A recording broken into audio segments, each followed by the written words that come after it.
మరణ ఛాయలో ఉన్న వారికి నిత్య జీవము ఇవ్వటానికి,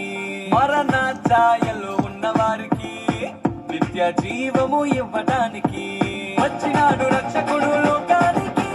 పరలోకానికి చేర్చటానికి వచ్చినాడు రక్షకుడు లోకానికి,